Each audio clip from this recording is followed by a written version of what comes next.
Mirëmëngjesi të nderuar teleshikues të Drita Televizioni, ku takuam sërish në emisionin e përditshëm What Happened Today, ku do ta ndiqni çdo ditë në orën 7:30.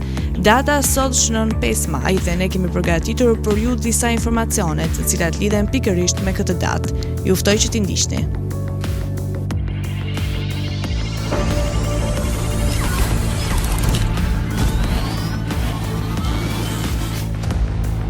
Maj.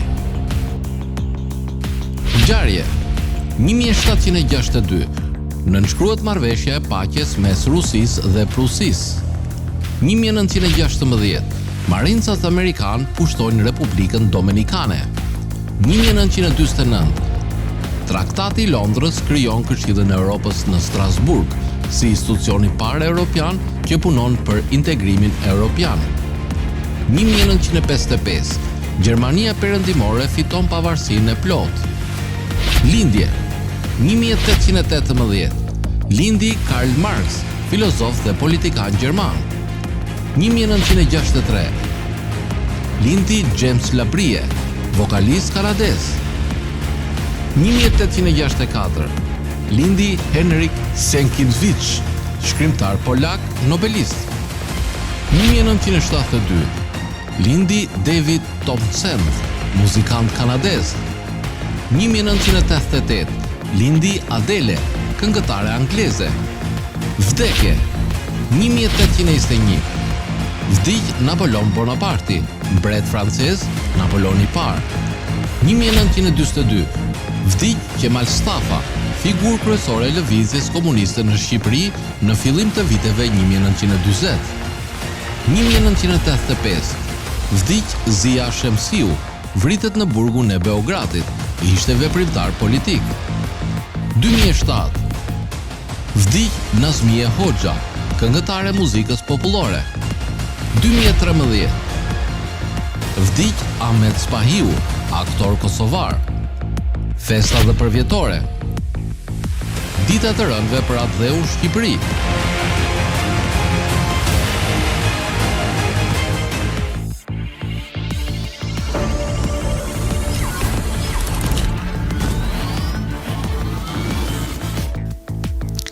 Sot për ju kemi përgatitur biografinë e Michael Schumacher, i cili ishte një kampion garash gjerman.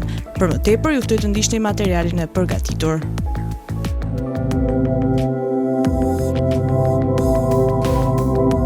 Michael Schumacher, i lindur më 3 janar 1969, është një ish pilot gjerman i garave që konkurrojnë në Formula 1. Schumacher ka një rekord të përbashkët 7 tituj të kampionatit botëror të pilotëve, të lidhur me Lewis Hamilton, dhe në kohën e pensionimit të tij nga sporti në 2012, ai mbante rekordet për më shumë fitore, pozicionet në pol dhe përfundimet të podium, të cilat që atëherë janë thyer nga Hamilton, ndërkohë që ai ruan rekordit për xhirot më të shpejta. Pasi filloi karrierën e tij të garave në karting, Schumacher gëzoi sukses në disa seri të rinj me një vend.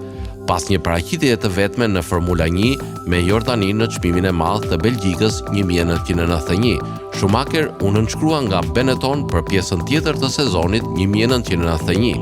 Ai fitoi titujt e tij të parë dhe të dytë të pilotit radhazi në 1994 dhe 1995. Schumacher u transferua në ekipin e vështirë të Ferrarit në 1996. Gjatë viteve të tij të para në ekip, Schumacher humbi titullin në garën e fundit të sezonit në 1997 dhe 1998 dhe pësoi një thyrje të këmbës nga një dështim i frenave në 1999. Ai dhe Ferrari fituan 5 titull radhazi nga viti 2000 deri në vitin 2004, duke përfshirë titujt e 6 dhe të 7 të paprecedent, duke thyer disa rekorde. Pasi përfundoi treti në 2005 dhe i dyti në 2006, Schumacher u tërhoq nga sporti, megjithëse më vonë bëri një kthim të shkurtër me Mercedes nga 2010 në 2012.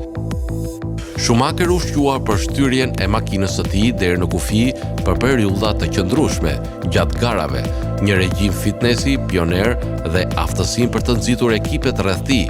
Ai dhe vëllai i tij më i vogël, Ralph, Janë njerëzit e motrat e vetëm që fituan garat në Formula 1 dhe vëllezërit e motrat e parë që përfunduan të parët dhe të dytët në të njëjtën garë, një arritje që e paraqitën në 4 garat pasuese. Gjatë karrierës së tij, Schumacher u përfshi në disa incidente të diskutueshme garash. 2 herë ai u përfshi në përplasje në garën e fundit të një sezoni që firmosi titullin, fillimisht me Damon Hill në çmimin e madh të Australisë 1994 dhe më vonë me Jacques Villeneuve në çmimin e madh të Europës 1997. Një ambasador i UNESCO-s, Schumacher është përfshirë në projekte humanitare dhe ka dhuruar $10 miliona për bamirësi. Në dhjetor 2013, Schumacher pësoi një dëmtim të rënd të trurit në një aksident me ski. Ai u vendos në një koma të shkaktuar nga mjekësia deri në qershor 2014. Ai u largua nga spitali në Grenoble për rehabilitim të mëtejshëm në Spitalin Universitar të Lozanës, përpara se të zhvendosej në shtëpinë e tij për të marrë trajnim mjekësor dhe rehabilitim privatisht në shtator 2014. Kalojmë në rubrikën kuriozitete, ku sot do të flasim për një nga sekretet e bukurisë. Bukuria është një koncept i gjerë dhe subjektiv, i cili ndikon në perceptimin ton për botën dhe për veten ton. Ajo përfshin jo vetëm pamjen fizike, por edhe harmoninë, elegancën dhe përmbushjen në të gjithë format e saj. Nuk është më sekret që bukuria e yjeve kinematografik prej vitesh është pasojë e produkteve natyrore. Një nga terapitë më të mira dhe më të shtrenjta e më të pazakonta është terapia e shushunjave. Historia e trajtimit të tyre është shumë e gjatë. Fillimet i kanë në mjekësinë popullore të Indisë, rreth 1000 vite para erës sonë. Ekzistojnë rreth 600 lloje shushunjash, por vetëm 15 prej tyre përdoren në mjekësi për kurime të ndryshme. Shushunjat mjekësore përmbajnë rreth 60 proteina të ndryshme dhe ditët e sotme është një terapi që po gjen përdorim të gjerë, sidomos nga të famshmit. Demi Moore është shembulli më i mirë që i nënshtrohet kësaj terapie dhe që nuk do t'ja di për vitet që ikin. Jo të gjitha shushunjat janë thithës se gjaku, shumë prej tyre janë mishngërënse, të cilat hanë krimba toke. Këta të fundit janë zëvendësuesit e shushunjave. Shushunjat kanë vetitë të injektojnë nëpërmjet pickimit një serum anti-mpikës në trup për të parandaluar koagulimin e gjakut. Në fakt, pickimi i tyre është pa dhimbje, pasi më parë lëshon enzima, njësoj sikur mpihesh nga një anestezi natyrale. Përshtyma e shushunjave përmban një mori lipidesh, të cilat janë përbërësit kryesor aktiv në një gamë të gjerë të produkteve të kujdesit të lëkurës.